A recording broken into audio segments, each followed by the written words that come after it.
స్పీచ్లో చదువుతారు. ఇంత పచ్చి అబద్ధాలు బట్టి గారు చదవచ్చా?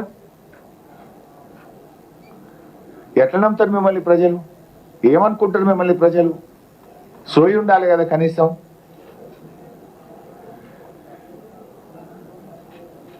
ఇవాళ కరెంటు విషయంలో వీళ్ళట కరెంటు తెచ్చిరట. గతంలో తెలంగాణ చీకట్ల మగ్గిందట, వీళ్ళు వెలుగులో తీసుకుపోయిందట. అరే చీకట్ల మగ్గింది కాంగ్రెస్ పాలనలో. నీ పాలనలో పారిశ్రామికవేత్తలు ఇందిరా పార్క్ దగ్గర ధర్నా చేసిండ్రు. నీ పాలనలో రైతులకు పొద్దున్నాక 4 గంటలు, పొద్దుకి 3 గంటల కరెంటు. నీ పాలనలో హైదరాబాద్ నగరంలో కోతలు. కానీ కేసీఆర్ గారు 24 గంటల కరెంటు ఇచ్చిండ్రు. యాదాద్రి గురించి చదివిండి ఇలా బట్టి గారు.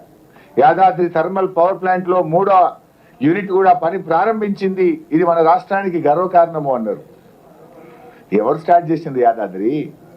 ఆనాడు మేము యాదాద్రి కడుతుంటే కోమటిరెడ్డి వెంకటరెడ్డి ఏమన్నాడు? మేము రాగానే యాదాద్రిని మూసేస్తామన్నాడు. ఇవాళ బట్టి అంటుండు యాదాద్రి తెలంగాణ జాతికి గర్వకారణము అంటుండు. That is the vision of KCR. ఇవాళ బీఆర్ఎస్ యొక్క వెలుగులను తమ గొప్పలుగా చెప్పుకోవడం కాంగ్రెస్ పార్టీ సిగ్గుచేటు. ఎవరు పెట్టిండ్రు యాదాద్రి? 99% పని మేం కదా చేసింది.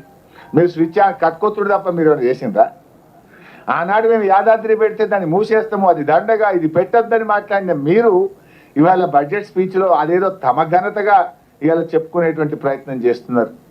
ఇవాళ మీ బడ్జెట్ స్పీచే చెప్పింది ఆ యాదాద్రి థర్మల్ పవర్ ప్లాంటే ఈ రాష్ట్రానికి దిక్కైందని నీ ప్రసంగమే చెప్పింది.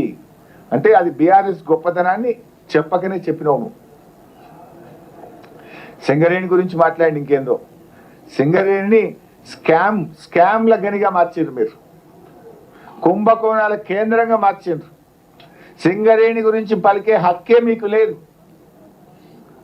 Bogus production, bogus income tax కట్టిండ్రు, బోగస్ బోనస్లు ఇచ్చి ఇవాళ సింగరేణి కొలాప్స్ అయ్యేటువంటి పరిస్థితి తెచ్చిండ్రు మీరు.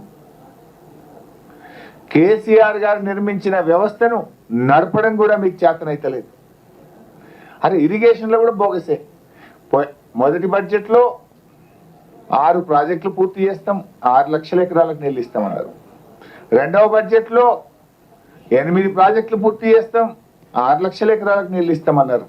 2 బడ్జెట్లు అయిపోయినాయి. 1 ఎకరానికి నీళ్ళు ఇచ్చిండ్రా? 1 ప్రాజెక్ట్ అన్న పూర్తి చేసిండ్రా? అసలు మీ బడ్జెట్ ప్రసంగాలకు ఏమైనా వీసమెత్తైన నిజాయితీ ఉందా? నిజముందా? మరి ఎన్ని ప్రాజెక్టులు పూర్తయినాయి చెప్పండి? 12 లక్షల ఎకరాలకు నీళ్ళు ఇస్తామని చెప్పి ఎక్కడైనా నీళ్ళు ఇచ్చిండ్రా మీరు? అంటే సాగునీటి రంగాన్ని ఈ ప్రభుత్వం తీవ్రంగా నిర్లక్ష్యం చేసింది. బ్రేక్ఫాస్ట్ పథకం గురించి బల్లలు కొట్టుకున్నారు. ఇవాళ ఎవరు పెట్టిన బ్రేక్ఫాస్ట్ పథకం? బీఆర్ఎస్ ప్రభుత్వమే ఈ బ్రేక్ఫాస్ట్ పథకాన్ని ప్రారంభించింది.